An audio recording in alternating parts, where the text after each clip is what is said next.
una tiendita de campaña, de esas que vienen, no sé si se han visto, son como un círculo, el empaque es como un círculo y es como de este grueso, ¿verdad?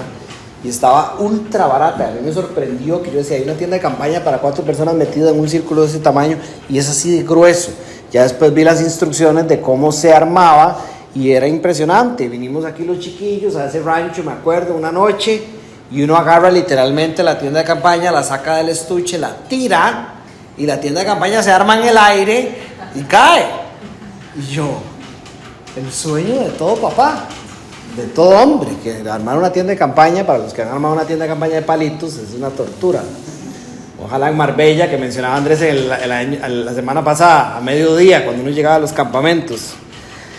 Entonces esa tienda de campaña maravillosa, pero al día siguiente me tocaba recoger la tienda de campaña y empiezo yo a ver cómo traerla a su forma original para poder meterla en el empaque. Y se quebró, la mitad se quebró, la quebré, bueno, se quebró sola, para decirlo de cierta manera. Así son las tiendas de campaña, se quiebran, son frágiles. Ese es el lenguaje que Pablo estaba utilizando para describir nuestro cuerpo, quienes nosotros somos como seres humanos.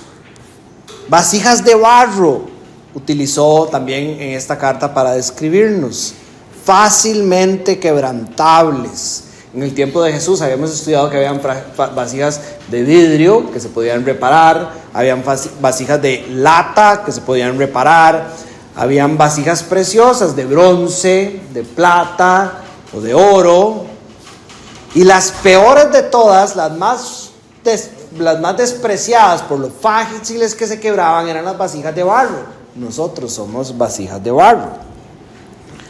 Pablo describía en el capítulo 4 también lo frágiles que somos, diciendo, en todo nos vemos atribulados, nuestra debilidad, y contrastando la fortaleza de Dios, pero no abatidos, perplejos, pero no desesperados por lo que Dios hace, perseguidos, asustados, ya no sabemos qué hacer, eso somos nosotros, pero no abandonados por lo que Dios hace, derribados, derrotados, pero no destruidos por lo que Dios hace. Entonces continúa en el capítulo 5. Pero no nos angustiamos, dice, por esto que somos, porque Dios nos tiene, en vez de esta tiendita de campaña, lista una casa permanente allá en el cielo, hecha por Él mismo y no por manos humanas. Y dice, esto es algo seguro para los cristianos. Mientras estamos en este cuerpo, sentimos como una carga, hay como una desesperación, tenemos esa necesidad, porque anhelamos el hogar celestial. No es que querramos morir y dejar este cuerpo, sino que deseamos lo que es eterno, que esto que es eterno cubra lo que no, cubra todo, para que lo que es mortal desaparezca. Dios mismo nos preparó para esto y como garantía nos dio su Espíritu Santo. Es decir, Dios nos dio nueva vida y con esa nueva vida un deseo de que todo esto que es mortal desaparezca y que venga lo que es divino. Y como garantía de que eso va a pasar, nos da el Espíritu Santo. Ahora Pablo dice, no es que nosotros queramos morir y dejar este cuerpo, sino que deseamos lo que Dios tiene para nosotros. A mí muchas veces me ha atribulado, principalmente años atrás, ese versículo de Pablo que dice que para mí vivir es Cristo y morir es ganancia. Si las personas que me lo habían explicado antes, o a veces hasta lo enseñan de esta manera todavía en la iglesia, creen que lo que significa es que Pablo tiene ganas de que su vida se acabe para ganar a Cristo, para tener más de Cristo, que la mentalidad de todos los cristianos es desear morirse para estar en la presencia de Dios, y que si usted como cristiano dice que usted no se quiere morir, de alguna manera está como rechazando a Dios. Y Pablo más bien en su carta y en el resto de sus cartas confiesa que no es que él se quiere morir, pero que sí genuinamente hay un deseo de que todo esto que es mortal desaparezca y que venga lo divino. Y por eso es que, aunque lo que está diciendo Filipenses es que vivir es Cristo y morir es más de Cristo, en el contexto de todo el Nuevo Testamento tenemos que entender que de lo que se trata, lo que el ser humano nacido de nuevo quiere, es que todo esto que es de la carne, es decir, contrario a lo espiritual, contrario a lo de Dios, desaparezca, y que la obra de Dios sea consumada en nosotros plenamente y totalmente. Por eso dice, no es que queramos morir y dejar este cuerpo, sino que deseamos que lo eterno lo cubra todo, para que desaparezca lo mortal. Y por eso dice, siempre vivimos con esperanza. Sabemos que mientras estamos aquí en el cuerpo, no estamos cara a cara con el Señor, pero estamos confiados y hasta preferiríamos, dice, dejar este cuerpo para estar con Él directamente, por lo que significa ser cubiertos completamente por lo de Dios y no tener nada mortal. Así que, parafraseando, dice, ya sea que estemos en este mundo o ya con el Señor, y esto es clave para entender la enseñanza de hoy, ya sea que estemos en este mundo o ya con el Señor, nuestro objetivo es agradarle. Ese es el versículo 9 que enseñó Andrés la semana pasada también. Porque todos tenemos que presentarnos ante el tribunal de Cristo para que cada uno reciba según lo que hizo mientras vivía en este cuerpo, sea bueno o malo. Y aquí es donde yo quiero hacer mi primera pausa. Porque aunque ya Andrés predicó del 1 al 10, creo que es importante tener claro lo que Pablo está diciendo entre el 9 y el 10 para poder entender claramente lo que va a decir ahora del 11 en adelante. Esto para mí, el 9 y el 10, es lo que enlaza lo que hay del 1 a este punto y lo que va a seguir hasta el final del capítulo 7. ¿Por qué hasta el final del capítulo 7? Porque aunque esta no es la enseñanza principal de Dios a través de todas las verdades divinas que son expuestas en estos capítulos, hay una línea detrás de todas esas enseñanzas que es constante en estos primeros 7 versículos, y es una defensa de Pablo sobre su ministerio. Pablo, por medio de la instrucción divina y abriendo su corazón, está mostrando las razones de su vida y ministerio, con el objetivo de hacer evidente la razón del por qué él y su equipo hacen todas las cosas, para así sanar los corazones de la iglesia que habían sido mal influenciados por personas malintencionadas, falsos maestros, lobos disfrazados de ovejas que se habían metido dentro de la congregación. Así que hoy se nos enseñan hermosas verdades bíblicas para todos los creyentes, no solo aplicables a la iglesia de Corintio. Mientras en el fondo continúa esa línea del contraste entre lo que es verdadero y lo que es falso, entre lo que es de Dios y lo que presenta el mundo. Por eso considero que nuestro objetivo principal hoy sería, obviamente, seguir creciendo en el conocimiento de Dios, mientras Pablo nos muestra lo que es una vida dedicada a Dios, para que sigamos reflexionando sobre lo que es la verdadera razón y motivación para mi vida cristiana o para el ministerio cristiano, que es en el fondo lo mismo, impulsados por un santo temor a Dios y el amor de Cristo por nosotros. Y así sigamos creciendo en amar y proteger lo que el Señor ha puesto en nuestras manos también a través de la iglesia local. Acompáñenme a orar un segundo. Señor, te damos gracias por tu palabra y te pedimos que abras nuestros ojos a tu verdad. Señor, y mi oración es que de esta predicación lo que quede en el corazón de la iglesia es solo lo que viene de ti, Señor. Que sean nutridos y edificados por el poder de tu Espíritu en tu palabra, por la obra de Cristo Jesús en ellos. En su nombre oramos. Amén. Entonces decía que el versículo 9, que ojalá esté enfrente de ustedes y si no hay Biblias, decía algo como: ya sea que estemos en este mundo o ya con el Señor, nuestro objetivo es agradarle. Sí, ya sea que estemos en este mundo hoy o ya con el Señor después de partir, nuestro objetivo es el mismo, es agradarle.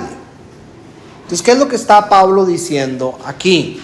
Para todo cristiano, y aquí traté de escoger verdaderamente las palabras adecuadas con contenido. Para todo cristiano, de una manera creciente, en el sentido de que todos cuando nacemos de nuevo somos bebés y vamos creciendo en madurez por la obra santificadora de Dios.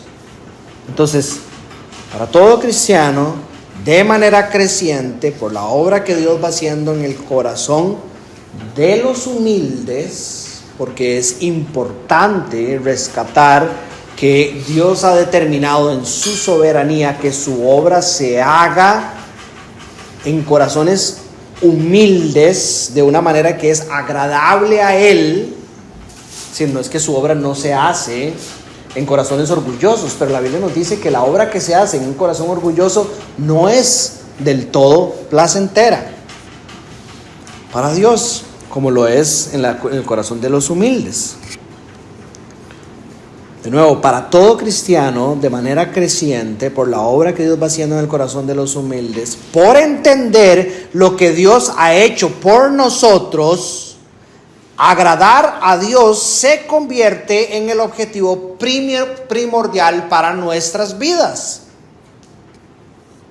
Y esto se vive aquí en la tierra y se consuma plenamente en el cielo. Vea esto que Pablo dice después en el versículo 10. Porque ciertamente todos tenemos que presentarnos ante el tribunal de Cristo para que cada uno reciba según lo que hizo mientras vivía en este cuerpo, sea bueno o malo. Entonces, vamos ordenando. Nuestro objetivo es agradarle, ¿correcto? Aquí, en la vida o en la eternidad. Y entiendo, por lo que estamos leyendo, que lo que va a pasar en esta vida va a tener un efecto en la eternidad. Y por el contexto de este versículo, estaríamos obligados a entender que estos efectos tienen que ver con agradarle a Él. ¿Correcto? Entonces, vamos a ir tratando de profundizar más en esta idea para tenerla clara. El tribunal de Cristo es un tribunal que es solo para creyentes, correcto. Esto lo dijo Andrés la semana pasada, es importante recordarlo. Es decir, no es un tribunal de condenación. Este tribunal de Cristo es solo para creyentes. Hay un tribunal diferente o un juicio diferente que es mencionado en Apocalipsis capítulo 20, que es el juicio del gran trono blanco, y en ese juicio van a ser enjuiciados los no creyentes. Pero este no es un juicio en el cual nosotros tengamos que sentir algún tipo de temor. Más bien, como se presenta en la Biblia, debería de ser un juicio que de alguna manera anhelamos, porque sabemos que estamos ya enfrente de nuestro Señor y que el Señor va a hacer algo. Yo estaba pensando en, por ejemplo, obviamente somos cristianos, nadie está engañando a nadie ni demás. Usted va manejando y alguien lo golpea por detrás y usted no tiene la culpa y la persona no quiere conciliar y tiene que ir a un juzgado, ¿verdad? Usualmente cuando usted le dicen que tiene que presentarse a un juzgado, no sé por qué en la cabeza de todos nosotros hay como cierto miedo, pero cuando pasa algo así usted va muy tranquilo, usted sabe que el juez va a decir algo favorable. ¿Por qué? Porque en las leyes de Costa Rica, si usted va manejando y no hace ninguna cosa irrespetuosa y alguien lo golpea por detrás, usted prácticamente está libre de la culpa. El que tiene la culpa es el que lo está golpeando por detrás. Este ejemplo tiene muchos tonos de grises, pero espero que me entiendan con la tranquilidad con la que uno va, diferente al que venía, por ejemplo, atrás. Entonces nosotros vamos a ese tribunal de alguna manera gozosos, porque estamos enfrente de nuestro Señor y Salvador y algo bueno Él va a hacer. Ahora, es importante distinguir las coronas o los premios o las recompensas que se reciben por lo que se hizo mientras vivíamos en este cuerpo. Y este es un lenguaje de diferentes textos. Ya habíamos estudiado en 1 Corintios 9 sobre las coronas o los premios. Está en 2 de Timoteo 4:8, Santiago capítulo 1 versículo 12 o Apocalipsis capítulo 2. Se habla de este lenguaje: coronas para los creyentes, premios para los fieles o recompensas, como estaríamos hablando aquí en el lenguaje de Pablo. Estas que se reciben por lo que se hizo en ese juicio, estas cosas que se reciben por lo que se hizo bueno mientras vivíamos aquí en la tierra, o se pierden por haber hecho lo malo, por decirlo de cierta manera, en el fondo no son por nuestros méritos. Sea lo que sea que recibamos, no es por nuestros méritos y ya. Déjeme explicarle esto un poco más. La Biblia enseña que la salvación es ¿de quién? Del Señor. La salvación es del Señor. Por todo lado, la sana teología bíblica explica que la salvación es un acto absoluto y soberano de Dios sobre la iglesia, sobre sus elegidos, sobre su pueblo, sobre su nación santa. La Biblia lo explica de esta manera. Dice que antes de ese acto, todos estábamos, ¿qué? Muertos. No dice que estábamos en coma, ni que estábamos medio revolcados, ni más o menos enfermos. Dice que estábamos muertos. Cuando yo me pongo a pensar en eso, a manera de ilustración, y usted se imagina una persona en una cama de un hospital, y esa persona tiene que hacer algo que es bueno para su vida. Si esa persona está muy enferma, digamos que podría tener los méritos de que hizo algo para mejorar su condición, aunque sea simplemente estripar el botón para llamar al doctor. Pero la imagen bíblica es que uno está muerto en la cama del hospital. Nada puede hacer para cambiar su condición. Y Dios viene y salva. Hablaba con una persona en la mañana, Todd, sobre otro tema, pero me recordaba, compartíamos sobre la belleza de que Dios nos haya amado primero, y que por el amor de Dios derramado en nosotros primero, según explica Juan, es que nosotros podemos amar de vuelta. Ahora, traten de seguirme. Otro paréntesis dentro del paréntesis, dijo: esto no significa que nuestras decisiones no sean genuinas. Es decir, verdaderamente uno toma la decisión de escoger a Dios. Pero lo que tiene que entender es que antes de que usted pudiera tomar una decisión genuina, es decir, Dani decide seguir a Dios, usted necesitaba estar vivo. Si no, jamás hubiera tenido la opción, la posibilidad de escoger esa decisión, ese camino. Y eso no lo hace por la gracia absoluta del Señor. Ahora, la Biblia explica que en el momento en que nosotros hemos nacido de nuevo, empieza un proceso diferente que termina el día en que nosotros morimos o Cristo viene por nosotros.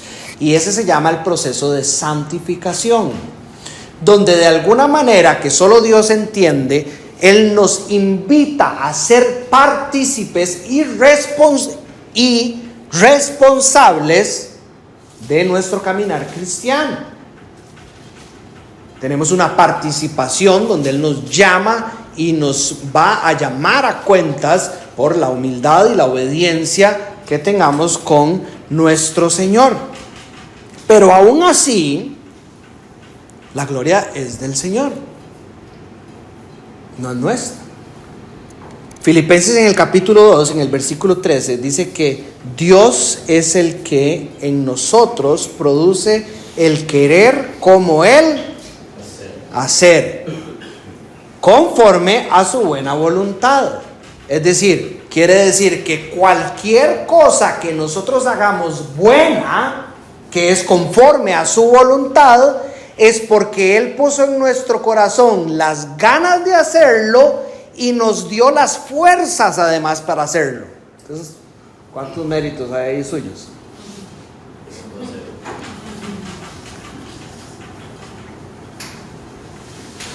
Jonathan Edwards habla sobre las afecciones del corazón y dice que cuando uno nace de nuevo, aquello que uno tenía afección a, que era lo pecaminoso, lo de la carne, lo oscuro, cambia y gira 180 grados y ahora nosotros tenemos la capacidad de sentir hacia Dios. Nuestras afecciones ahora son sobre la línea de la voluntad de Dios y entonces podemos querer las cosas que Dios quiere, alineadas a su voluntad.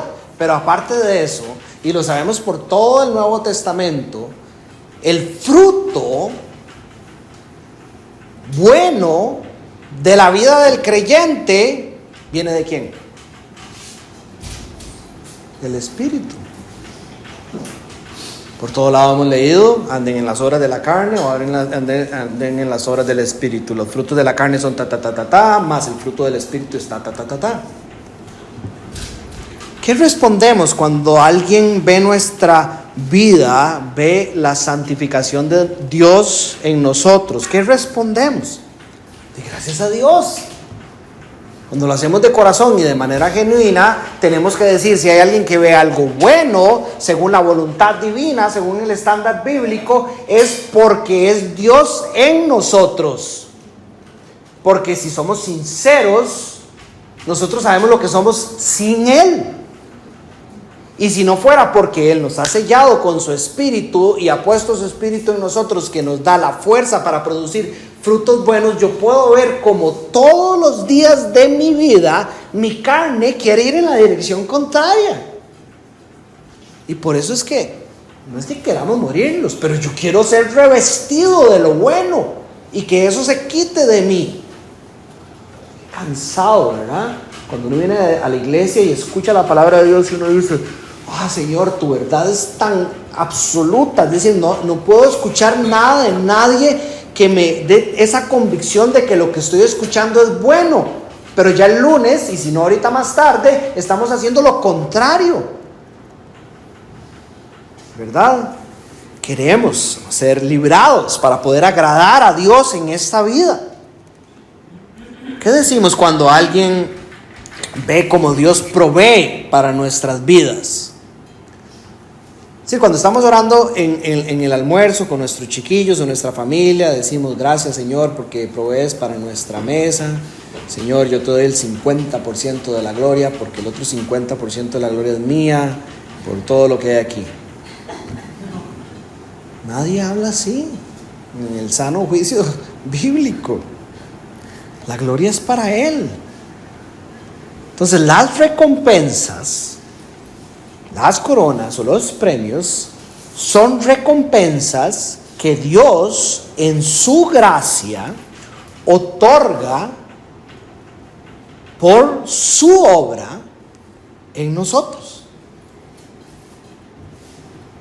Incluso, ya lo dije, nuestras buenas obras, todas son frutos del Espíritu en nosotros. Por ende, las recompensas van a ser utilizadas para exaltar a Cristo y no al creyente. ¿Para quién es toda la gloria? Es para Cristo. Por lo tanto, esto que vayamos a recibir al morir en ese tribunal tiene que tener el objetivo único de agradar a Cristo y exaltar a Cristo y darle toda la gloria. Y entonces el versículo 9 toma demasiado sentido. Ya sea que estemos en este mundo o ya con el Señor, nuestro objetivo es agradable y una cosa viene ligada a la otra. Otro día hablábamos en el estudio del martes sobre eso que tal vez muchos cristianos han comentado, ¿verdad? De que cómo es que se va a sentir eso, de que van a haber personas que van a tener una corona, ¿verdad? ¿Cómo se siente eso de que yo llego con una corona, ¿verdad? Imagínense la corona que le hagan a uno en Burger King, bueno, no sé si han ido en Burger King, ¿verdad? Una coronilla, y uno llega con una corona, ¿verdad? Al cielo, pero después llega alguien, llega Helber con una corona que pegan en el techo, ¿verdad? ¿Verdad? ¿Cómo se siente eso? Dice uno, porque uno dice, va a haber completo gozo, va a haber completa paz, ya no va a haber dolor, sufrimiento, ya no va a haber comparación ni egoísmo. ¿Verdad? Entonces, ¿cómo se va a sentir eso de que yo traigo esa corona y cuando veo a Helber con esa super corona? Y es que tal vez lo estábamos entendiendo mal. Porque en el tribunal, cuando se evalúe nuestra vida, que tenía un propósito de agradarle a Dios, tienen que haber obras que demuestren que ese objetivo genuino era para aquí en la tierra y en el cielo, agradar al Señor con lo que se nos vaya a dar en ese tribunal. Entonces, cuando yo vea a Cristo, cuando yo vea a Helber caminando con una corona que pega en el techo, yo no voy a decir, wow, Helber sí que fijo era un mejor santo que yo, sino que yo voy a decir, wow, la obra de Cristo en Helber, maravillosa, vean la corona de Helber, Dios, qué bueno sos. ¿Cómo has hecho tu obra en la vida de los creyentes? Y entonces, como nuestro deseo es agradarle aquí en la tierra, como también en el cielo, vivimos liderados por esa convicción como cristianos. Porque queremos entrar al cielo y no decir, ¿se acuerdan del Chavo del 8? ¿Quién era? Kiko, ¿verdad?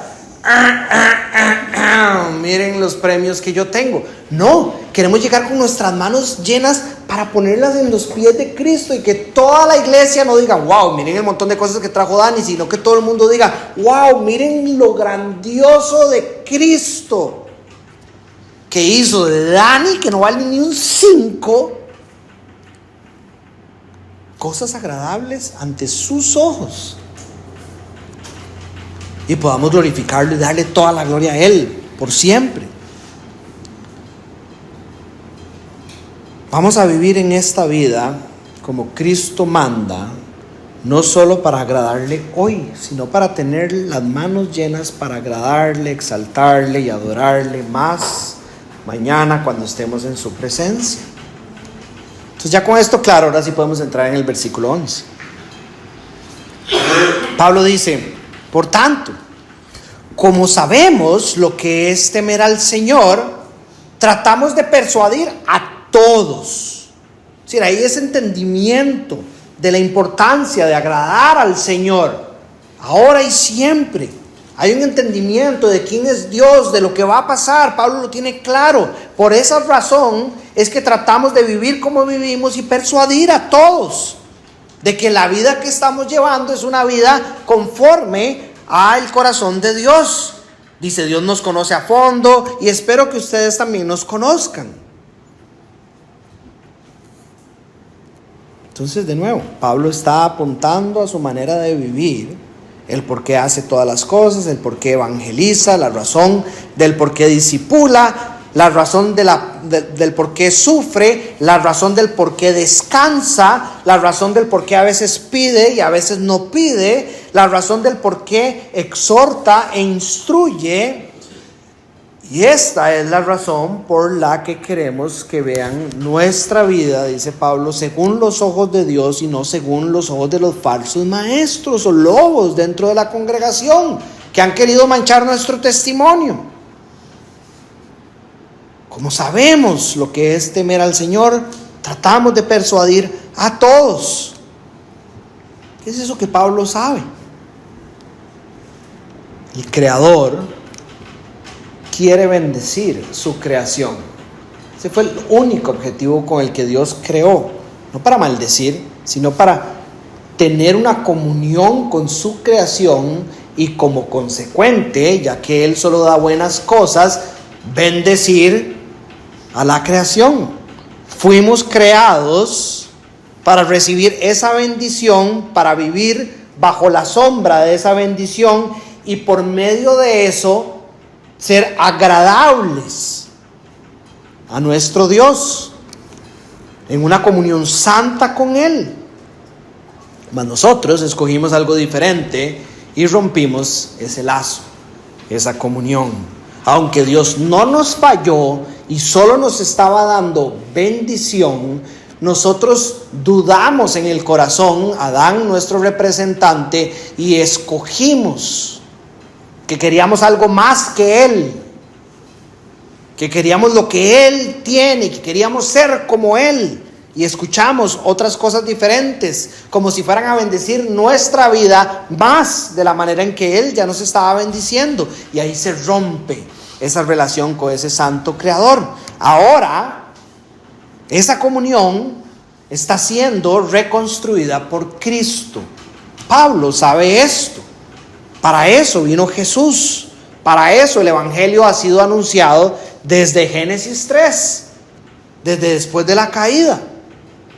Y los que abrazan a Cristo van a volver a disfrutar de la comunión bendita con Dios, que los lleva a el mejor sentimiento que ustedes puedan experimentar y lo mejor que puedan hacer con las horas o los días o los meses que les queden, y es agradarlo a Él. Agradarlo a Él, porque vivir bajo su voluntad es mejor que nada. Es mejor que nada. Y los que no lo abrazan, Pablo sabe esto también, van a experimentar completamente lo contrario.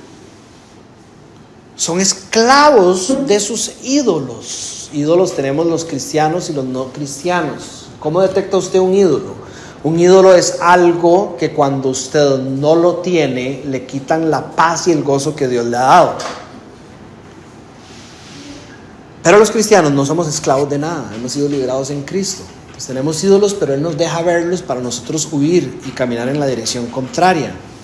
Los no cristianos son esclavos de sus ídolos, no los pueden dejar. Todo en su vida depende de la sabiduría terrenal, una sabiduría cambiante, una sabiduría sobre uno que puede construir, la casa sobre la arena. El ejemplo que daba en la mañana era que son ejemplos para tratar de ilustrar de una manera vacilona esta realidad. Yo crecí en un colegio donde en los años 90 el sistema solar tenía 9 planetas, y yo de verdad no sé cuántos planetas tiene ahora. Pluto lo han sacado como 4 veces y lo vuelven a poner. De verdad yo no sé. O eran 5 continentes y ahora hay como 17 divisiones diferentes de diferentes tipos. Hace 500 años la Tierra era plana y la gente vivía siguiendo esa sabiduría del mundo. Usted sabe solo conocer eso y construir su vida sobre eso. Que hoy usted está caminando en rumbo de algo y después lee un artículo y después del artículo usted dice, uy, suave un toque, entonces el matrimonio es cualquier cosa y yo tengo derecho a hacer con mi vida lo que yo quiera y cambiar lo que yo quiera. Pero eso no era así cuando mis papás me enseñaron, pero ahora sí se puede.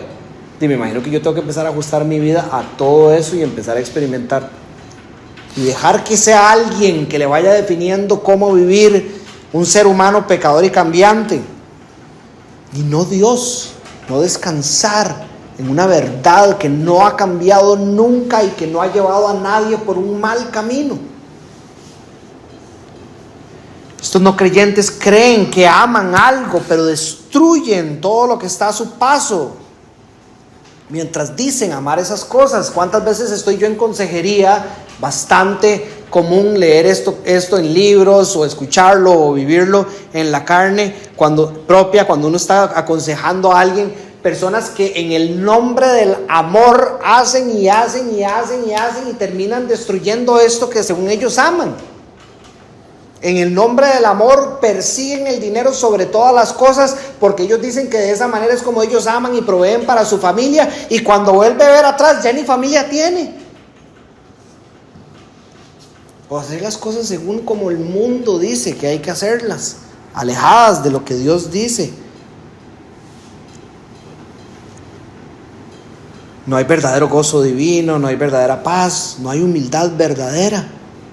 Según la Biblia, viven en la oscuridad, muertos en sus transgresiones y pecados y consumidos conforme a los poderes de este mundo. Y porque Pablo sabe esto, y porque la Iglesia Universal sabe esto, tratamos de persuadir a todos. Ahora veamos esto también, este mismo versículo, de otro ángulo. Pablo dice que porque tememos al Señor, ¿verdad? ¿Cómo debemos entender ese temer al Señor? De nuevo, para los no creyentes, Dios es santo, es justo y es juez de todos. De todos. Eso es lo que nosotros sabemos, ¿verdad? Es decir, Dios no es como, no sé, como que algo que si usted no cree en Dios, entonces Dios desaparece, ¿verdad? El ejemplo que hay en la mañana es, si usted deja de creer en la gravedad, y si yo no creo en la gravedad, no es como que la gravedad desaparece, ¿verdad? Usted trataría de persuadir a esa persona de que no se tire de tan alto, porque la gravedad todavía existe, ¿correcto? Nosotros sabemos que el Señor existe, es santo, es justo y es el juez de todos. Los no creyentes deben de temerle, porque algún día se darán cuenta de quién es Él y tendrán que dar cuenta a Él por su vida. Y sin Cristo, dice Romanos 1, que están bajo su justa ira. Y nosotros necesitamos que ellos sepan esta verdad, porque puede ser que muchos que viven alejados no la sepan todavía. Y por eso es que les predicamos el Evangelio, porque tratamos de persuadirlos,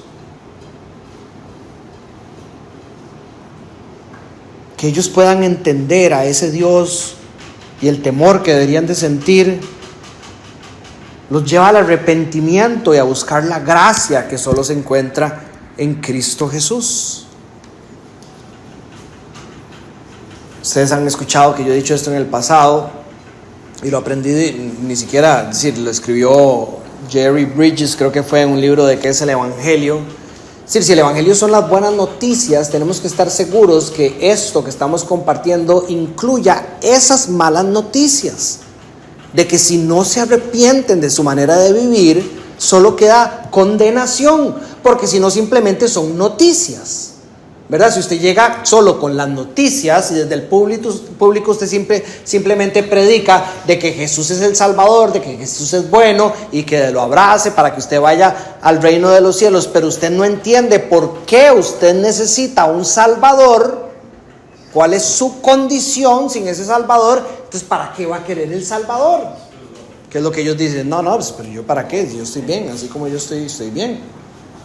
Si usted no entiende que necesita tomarse una pastilla, ahora estaba hablando con Katy de un tema que tengo yo aquí en el hombro, y dije, yo no puedo ver ni entiendo cómo funciona un hombro, ¿verdad? Y Katy de repente puede que me diga, no, pero es que Dani, allá adentro hay una cosa, y uso unos términos muy elevados, que yo no puedo repetir, algo de que la inflamación y el descanso, algo del músculo es importante, y yo le entendí, algo. Pero digamos que ella me diga, tiene que tomarse una pastilla para eso. Y también me preguntó, ¿pero usted le duele constantemente? Y yo le digo, no. Entonces, si ella no me explica lo que está pasando allá adentro, como yo no siento dolor, ¿para qué me voy a tomar la pastilla? Pero si ella me dice, esa pastilla va a actuar sobre algo que no duele, que está ahí adentro, entonces se la toma. De la misma manera, buscamos persuadir con las buenas noticias, explicando las malas noticias, y no porque van a ser buenas, simplemente son noticias. Queremos que sean buenas noticias. Y el temer al Señor, pero ahora del lado de los creyentes, podríamos definirlo así: el temor de Dios es un reverente asombro y respeto profundo hacia Dios, que nace del conocimiento de su santidad, majestad, justicia y gracia.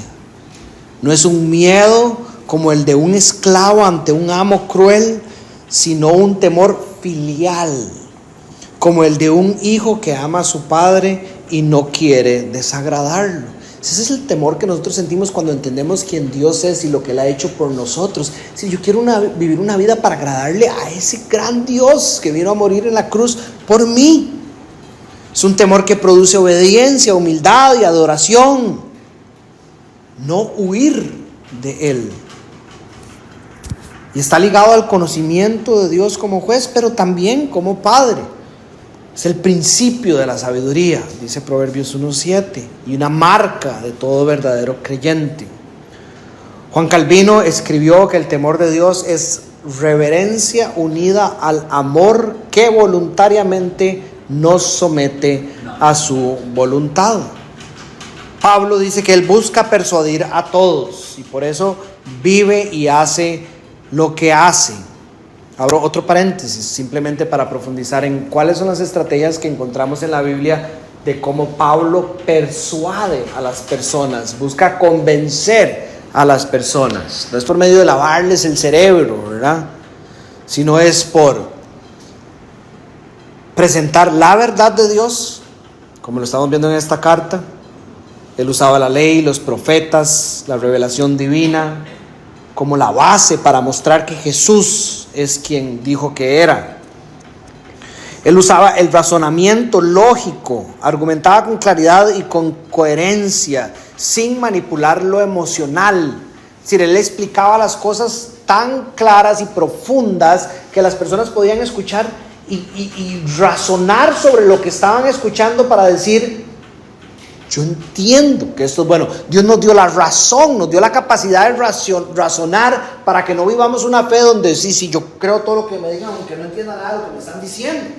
Por eso en Casa Vida predicamos expositivamente. Queremos exponer la verdad del texto para que usted pueda razonar sobre lo que está siendo expuesto y poner su convicción en las verdades de Dios y que usted sea santificado por medio de esto. Así persuadía Pablo a las personas. Había cierta adaptación cultural. Él quería entender qué era lo que estaban pasando las personas de su audiencia, ya sea si fueran judíos, griegos, reyes, príncipes, lo que fuera. Él trata de entender para poder presentarles la verdad clara y persuadirlos. Utilizaba su testimonio personal, es decir, compartía sobre su transformación gracias a Cristo. Recordemos que un buen testimonio personal no es hablar sobre su vida, sino hablar sobre lo que Cristo ha hecho en usted. Y lo hacía con perseverancia. Dice la Biblia que insistía por días, meses, años. Éfeso sabemos que pasó más de 3 años. Y todo con un deseo pastoral. Su deseo no era ganar popularidad, ganar debates, caerle bien a las personas. Su deseo era que las personas se reconciliaran con Dios. ¿Verdad? Es interesante. En ningún lado Pablo dice que persuadía a las personas o a la congregación haciendo todo lo que ellos querían. El ministerio de Pablo está marcado por no querer ganar seguidores, sino por llevar a las personas a la reconciliación con Dios. Puede ser que usted vea en las escrituras cosas en las cuales usted no comparte el mismo sentimiento. ¿Por qué Pablo hizo esto? ¿Por qué se vestía así? ¿Por qué hacía tiendas? ¿Por qué no hacía pan? ¿Por qué tal y tal cosa? Puede ser que usted se distraiga poniéndole atención a ese tipo de varas. No lo haga. Dese en cuenta que en la manera de persuadir de Pablo lo que reinaba era su deseo de que las personas se reconciliaran con Dios. Si eso está presente, de acuerdo a las escrituras, eso es lo que el Señor demanda de sus siervos. No caerle bien a todo el mundo. En el corazón de Pablo estaba el deseo de predicar a Cristo, en el corazón de Pablo estaba el deseo de vivir como Cristo lo ha llamado a vivir, en el corazón de Pablo reinaba el querer agradar a Cristo. Pero si eso se ve de una forma que a usted no le gusta, Pablo nos está diciendo en esta carta, revísense, porque puede ser que el problema lo tenga usted. Pablo dice, Dios nos conoce a fondo. Y con esto no está diciendo como Dios está a nuestro lado y todo bien, sino lo que está diciendo es que yo sé que Dios me ve y a Dios no me lo bailo. Podría bailarme alguno aquí o bailarme otro allá, pero Dios me está viendo y me está constantemente corrigiendo. Él me conoce a fondo. Pablo no dice yo soy perfecto, nada. Dice Dios me conoce y sabe cómo nosotros vivimos. Y espero que ustedes también nos conozcan bien. La traducción en inglés dice, espero que su conciencia les permita confirmar quiénes somos nosotros, por cómo nos conocen. Recuerden que eso tiene un eco con 2 Corintios en el 4:2. Pablo dijo, de nuevo, características de un ministerio cristiano.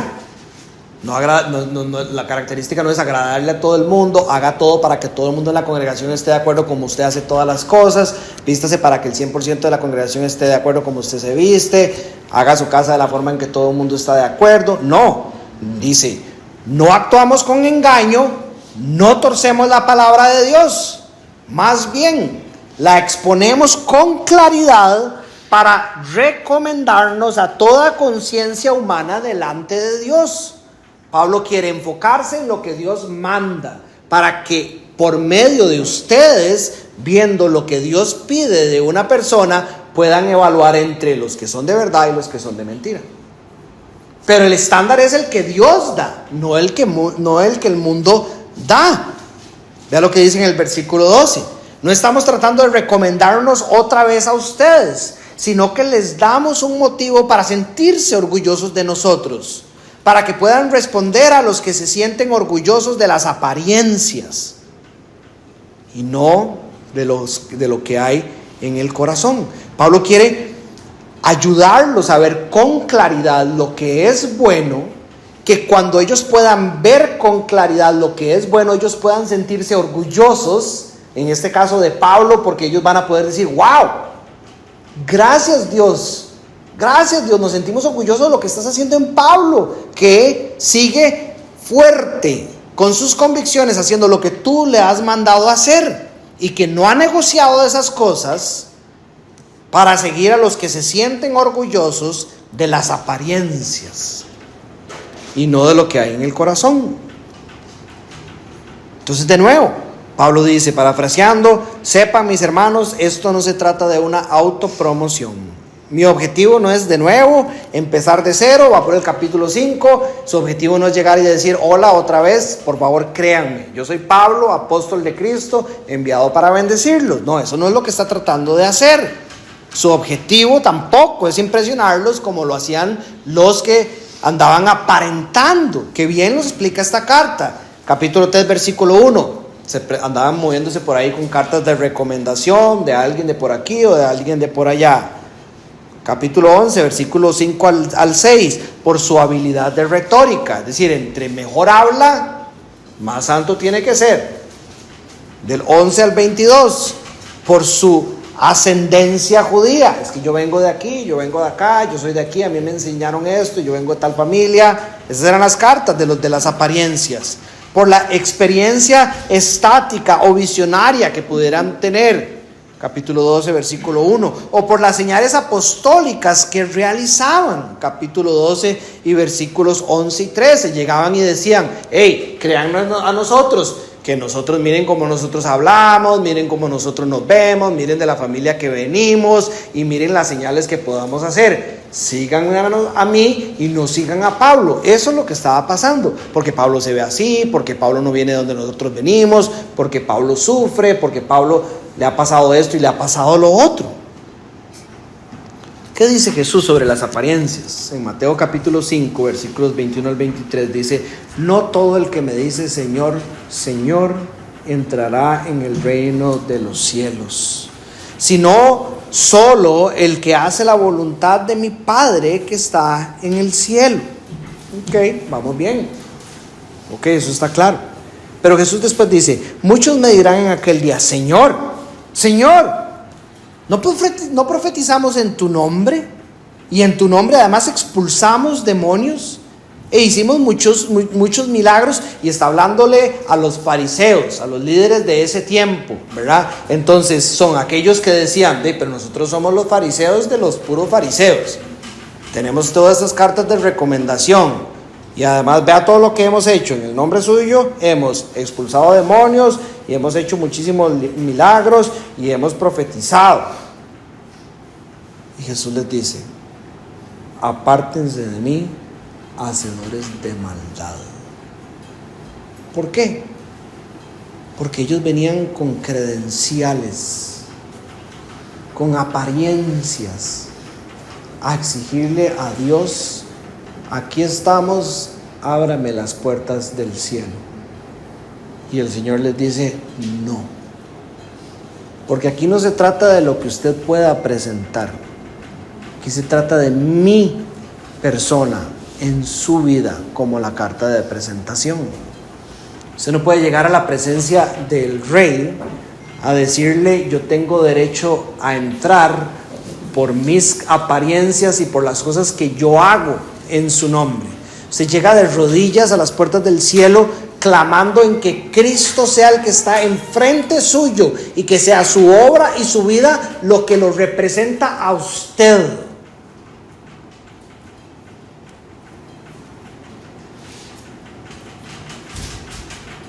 Pablo dice: mi motivo es que puedan ver mi corazón detrás de todas las apariencias superficiales.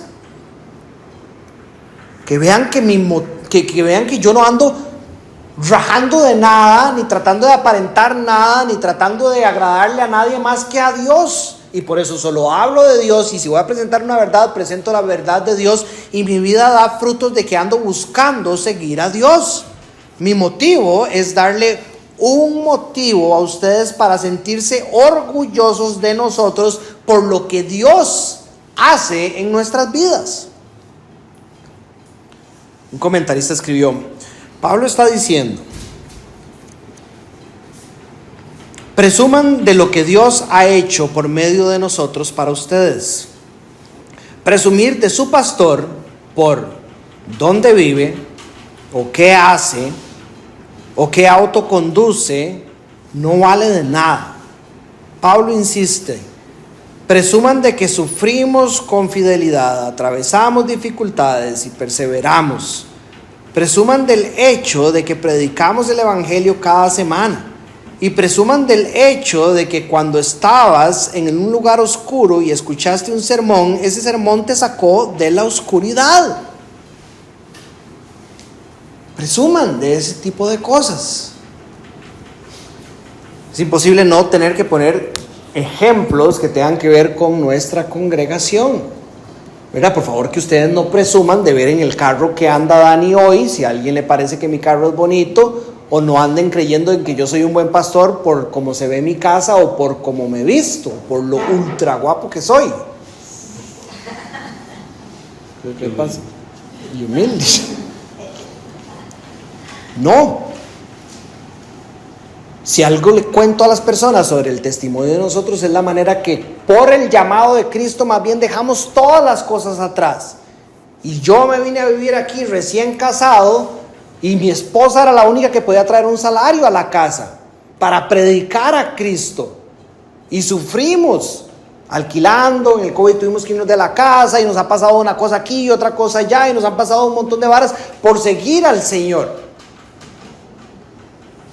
Y hemos perseverado, y el Señor nos ha dado en abundancia en algunos momentos y en otros momentos no tanto. Pero más que las apariencias, si hay algo que los va a hacerse sentir orgullosos, que sea la mano de Cristo a través de nuestros 13 años de ministerio, no las cosas que podamos tener hoy o no tener hoy. Y tenemos que revisar nuestro corazón a ver si estamos siendo influenciados por el mundo y si nos sentimos mejor o peor con nuestro pastor, nuestros líderes espirituales o nuestra iglesia por las cosas que tenemos o las cosas que no tenemos. Pensaba en ejemplos medio tontillos, algunos, para tratar de ilustrar este tipo de varas, pero es que a veces sí pasa, ¿verdad? A mí me molesta más si el pastor viaja fuera del país a que si viaja dentro del país. Por ejemplo, si fuera que Dani va todos los fines de semana, bueno, no todos los fines de semana, una vez al fin de semana a Estados Unidos, me molesta. Pero si una vez al mes va a San José, no me molesta tanto. Raro, ¿ah? Que el destino sea como causa de... Y obviamente esto lo estoy diciendo dentro del ámbito sano de la buena administración del dinero, del ser diligente con la obra que el Señor ha encomendado en nuestras vidas y todo eso. Estoy hablando de las apariencias, ¿verdad? Las preguntas serían: si yo veo que mi pastor tiene tal cosa o hace tal cosa de esta manera, ¿siento que va a ser más de bendición para mi vida? No es el contexto de nuestra iglesia, y contaba una historia hoy en la mañana, pero digamos que si Dani, en vez de estar descalzo, viniera con saco y corbata a predicar, ¿será que usted se siente más bendecido? Y tal vez no es el caso de esta iglesia, pero sí pasa. Si yo una vez fui a un entrenamiento de pastores en San José, vino un pastor muy famoso a entrenarnos en predicación expositiva allá en Tres Ríos, me acuerdo. Ya yo tenía un año de ministerio aquí en Nosara, y habían como tal vez 15, 16 pastores, y este pastor Ramesh Richards vino a entrenarnos como por 5 o 6 días en predicación expositiva. Y yo fui con la ropa que yo tengo, ¿verdad? Sí, tuve que poner pantalón y suéter porque hacía mucho frío. Al final del entrenamiento, si no me equivoco, por lo menos 2 pastores llegaron y se acercaron y me pidieron perdón, porque ellos prácticamente juraban que yo ni creyente era, solo por cómo me veía, porque tenía bigote y tatuajes y porque no andaba en saco y corbata. Y la verdad es que sabemos que es así. Si Dani entra en ciertas iglesias así, la congregación cree que no va a ser tan bendecido como el otro que viene vestido de tal manera. Y eso se tiene que ver y revisar en nuestro contexto, en cuáles cosas estamos siendo influenciados por las apariencias y no por el ministerio de Dios en la vida de Dani. Mi carro más nuevo tiene 10 años de viejo, y el otro, que por cierto me lo regalaron, tiene 27 años de viejo. ¿Será que usted se siente más bendecido si yo me consigo todavía un carro más viejo que eso? Porque a veces parece lo contrario, ¿verdad? Uno puede tener un testimonio ante el Señor y de servicio y de bendición a la comunidad, pero si Dani aparece con un carro nuevo, ¿por qué? ¿Verdad? ¿Será que verdaderamente los pastores tienen que andar el carro más hecho leña de la congregación para que la congregación tenga paz de que tienen un buen pastor? Sería como raro, ¿verdad?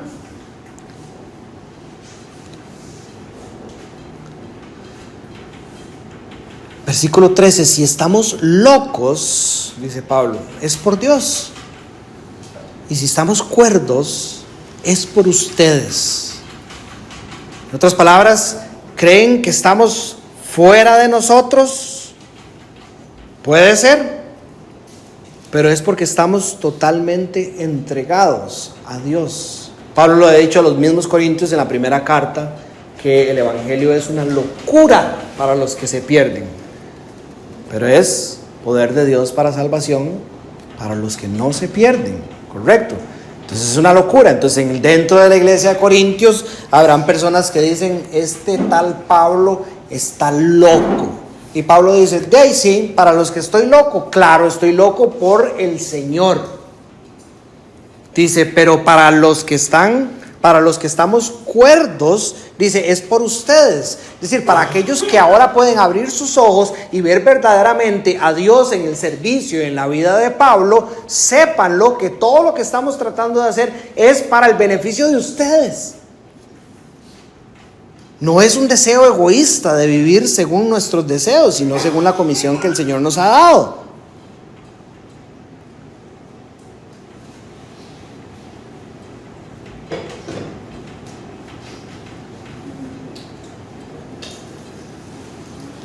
En el amor de Cristo, dice el 14, el amor de Cristo nos obliga, porque estamos convencidos de que uno murió por todos y por consiguiente todos murieron.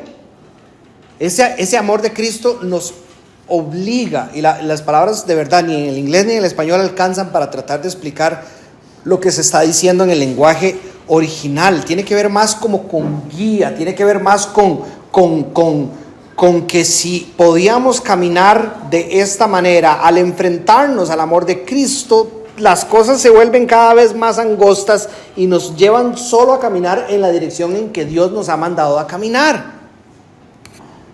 Al enfrentarnos al amor de Cristo en el sentido de poder entender y razonar sobre lo que Cristo ha hecho por nosotros, no hay otra opción. Nos obliga a vivir para Él, a hacer lo que Él nos manda a hacer. Es decir, cualquiera que medita, cualquier cristiano que medita profundamente en las mañanas, que esta sea su única meditación, no se distraigan demasiado devocionales, sin demasiado texto, en demasiada vara. Si usted quiere dedicar un mes solo a pensar en lo que Jesús dejó por usted, eso va a afectar profundamente las decisiones que usted vaya a tomar en el resto del día, la manera en que usted vaya a vivir. El amor de Cristo nos obliga, el amor nos guía, nos mantiene entre los parámetros divinos. Y esta es la verdadera libertad que compartimos los creyentes, es el poder elegir por el amor de Dios, no hacer lo que deseamos, sino lo que Dios desea. Es la verdadera esclavitud. Por ejemplo, decía yo, cuando a veces pasa algo en mi casa y tengo que dar corrección, disciplina y castigo a mis hijos, si yo no experimentara esta libertad de Cristo, la ira que hay en mí me llevaría a simplemente darles el castigo más cruel que se me ocurra para corregir su caminar, y nadie sale ni bendecido, ni crece, ni nadie entendió nada, y yo salgo sintiéndome horrible. Pero muchas veces cuando están en el cuarto y yo voy arrancando de la cocina,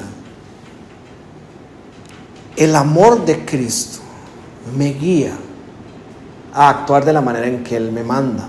Cuando yo salgo de la cocina y empiezo a meditar en cuántas veces yo le soy respetuoso a Cristo durante el día, cuántas veces Cristo me ha dado una instrucción y yo simplemente le desobedezco y hago lo que me da la gana, diario.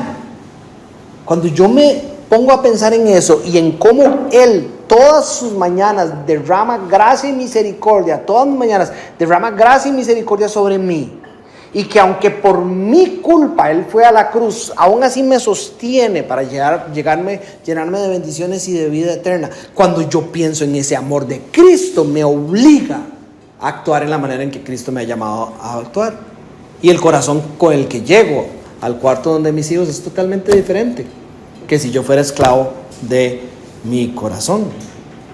Es un corazón que actúa a veces con gracia, es un corazón que disciplina y a veces tiene que dar castigo, pero lleno del amor de Dios. Es un corazón que busca que en medio de la situación haya edificación, que se pueda ver el evangelio. De eso es lo que Pablo está hablando.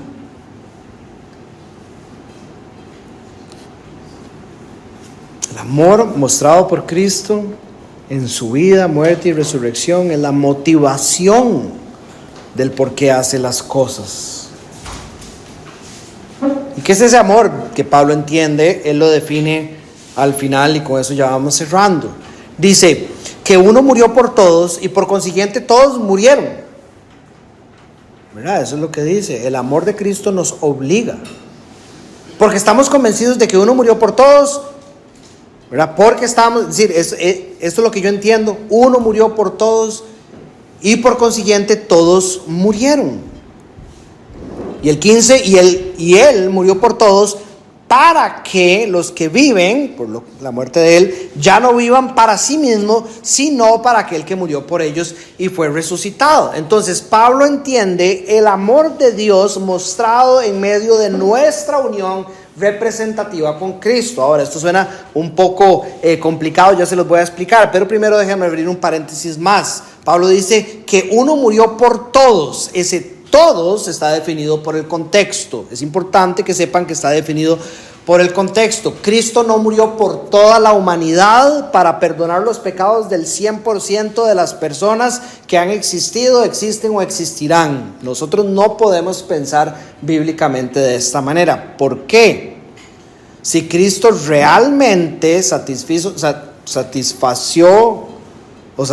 la justicia de Dios por todos los pecados de todos los seres humanos, entonces no hay base para que alguien sea condenado. Es decir, no existiría el infierno, ni nadie tendría condenación, creeríamos en el universalismo y eso significa que todas las personas van a ser salvas, y no es así bíblicamente. Ya que no se puede castigar el mismo pecado, dos veces, eso violaría la justicia de Dios. Entonces ese principio se le llama doble penalización. Dios no puede castigar a Cristo y castigar de nuevo al pecador por los mismos pecados. Si Cristo verdaderamente pagó por los pecados de alguien, esa persona no puede ser condenada, ¿correcto? Ese es el Evangelio. Creemos entonces, según la Biblia, que la expiación o el acto del perdón de nuestros pecados y la aceptación de Dios de eso, de Cristo, es suficiente para todos, pero solo eficaz, es decir, solo aplica, solo está activa para los que depositan su fe genuina en Él. Entonces, Pablo entiende el amor de Dios, este amor del que está hablando, mostrado por medio de esa unión representativa con Cristo. Ahora sí, la unión representativa con Cristo enseña que Cristo actúa como el representante legal y espiritual de su pueblo ante Dios, así como Adán representó a toda la humanidad en la caída. Entonces, ¿qué significa esto? Que cuando decimos que estamos unidos a Cristo, su obediencia cuenta como nuestra obediencia, Romanos 5:19, su muerte por los pecados es contada como nuestra muerte al pecado, Romanos 6, versículo 6. Su resurrección garantiza nuestra resurrección y nueva vida. Efesios 2, 5 al 6, entre otro montón de versículos que se podrían dar. Él es como un segundo Adán. Adán representó a la humanidad en el Edén y su pecado nos fue imputado, dice la Biblia. Cristo es ese segundo Adán, ya explicado en 1 Corintios en el capítulo 15. Representa a los creyentes y su justicia nos es imputada. Entonces, aunque Dani sigue siendo un pecador, por la unión representativa de Cristo, cuando el Dios del cielo vuelve a ver para abajo, ya no ve a Dani el pecador, sino que ve a Cristo enfrente y en él su santidad y su perfección como representante de Dani. Y entonces es por Cristo que Dani puede entrar al cielo y tener comunión santa ahora con Dios. Gracias a esta unión, los beneficios de la obra de Cristo son nuestros: justificación, adopción, santificación y glorificación. Romanos 8 a partir del versículo 28. Y aquellos que entienden esto, dice Pablo, motivados por el amor de Dios, ya no viven para sí mismos, sino para aquel que murió por ellos y fue resucitado. Con esto cerramos, conclusión y aplicaciones. Uno debería de preguntarse a diario: ¿estoy viviendo como alguien que dará cuentas a Dios?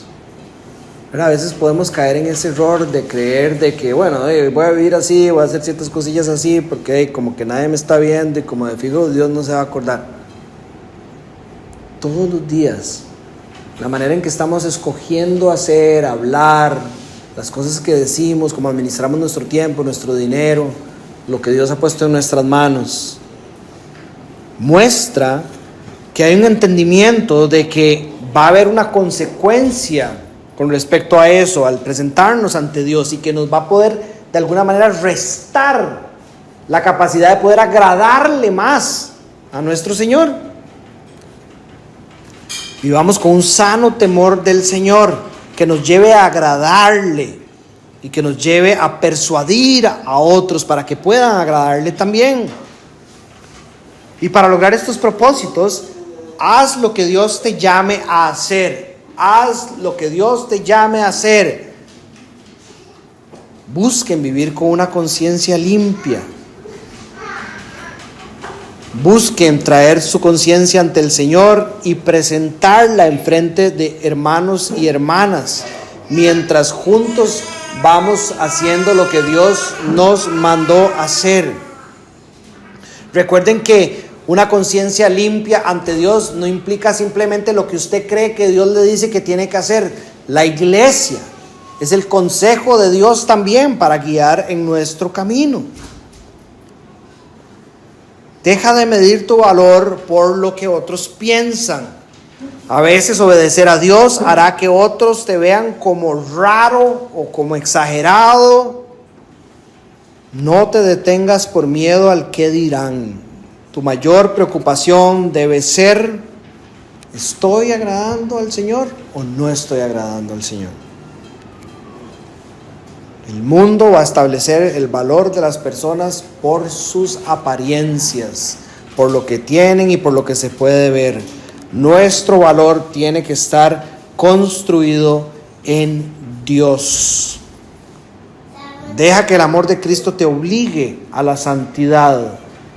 Mediten en lo que Cristo ha hecho con ustedes. Cada vez que se sientan débiles para dejar de hacer algo, para no levantar la voz y ofender y hacer daño. Cada vez que se sientan débiles ante el pecado, ante la posibilidad, ante la tentación, ante la posibilidad de pecar, piensen en el amor de Cristo por ustedes. Piensen en que ustedes no son esclavos de eso, en que ahora son libres y pueden echar para atrás. Vivan cada día con una convicción de que ya no sos la misma persona y tu vieja vida fue crucificada con Cristo. Vive ya no para ti, sino para aquel que murió por ti. Vivir a Cristo significa vivir con sumisión a su señorío, con una obediencia motivada por la gratitud, vida santa como fruto de su espíritu. Evalúa tus decisiones, evalúa tus relaciones, evalúa las prioridades de tu vida y pregúntate: ¿estoy viviendo para mí mismo o estoy viviendo para Jesús? Que esa sea la motivación para pensar en su vida.